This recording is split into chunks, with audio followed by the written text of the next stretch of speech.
When Paul uses the word the coming of the Lord, that word coming in the original Greek is the Greek word parousia. I'm sure I'm pronouncing it wrong, but it's P-A-R-O-U-S-I-A, parousia. That's the Greek word that's been translated into coming. And this word means presence.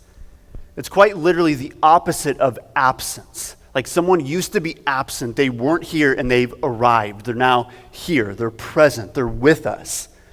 So this is the Greek word that Paul uses when he speaks of the coming of the Lord. It's the parousia of the Lord. It's he has arrived. He wasn't here, but now he is. And so when Paul speaks of the coming of the Lord, this isn't some ethereal idea. He's not talking about Jesus coming in spirit. But this is an actual, literal coming, an arrival. Like Jesus wasn't here in body, and now he is. Jesus has arrived. And what's even more interesting is that this Greek word parousia was often used in reference to the emperor visiting a city. So when the Bible was written, when the New Testament was written, the world was under Roman occupation.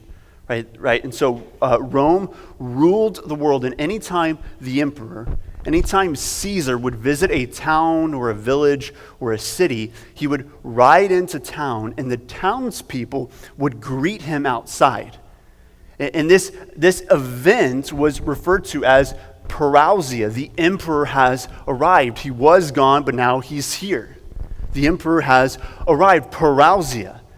Right, so Paul's using language that these people, his hearers, would have understood. And like I said, when this event took place, when Caesar would arrive in a city, the townspeople would go out to greet him. It would have been insulting for the emperor to ride up to the gates unwelcomed.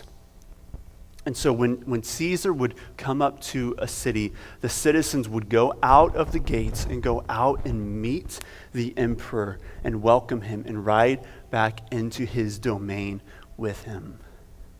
This was a very familiar scene for these people, and this is the picture Paul's painting in this passage.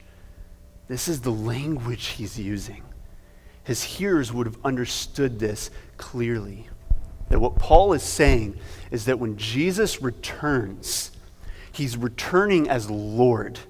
And that title, Lord, to us, it's kind of a religious-sounding word, but that word was a title given to Caesar. This was a political statement as much as it was a religious statement. In fact, what's interesting is that the first century church were persecuted not for their religious beliefs, but their radical political claims that Jesus is Lord, not Caesar. Their claim was that Jesus, or that Caesar was a sham. He was a poser. He's not the true king. Jesus is. That all the nations belong to Jesus, and one day he's going to return and claim what is rightfully his, that Jesus is Lord. This was a radical claim, not just a religious, but a political claim that got them literally killed for it.